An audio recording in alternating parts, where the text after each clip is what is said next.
guys, dito po tayo sa Villa Marina. Oh, tanghali na. Wala pa yung may-ari ng kubo guys.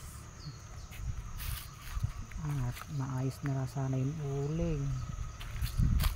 Pupunin at binutasan ng mga aso. Butas-butas. Nakakaya naman sa kupo.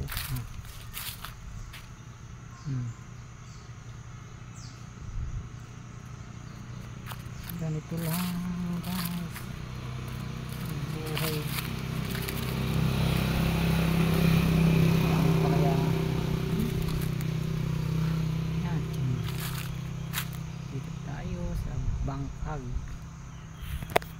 Wala pa yung may-ari.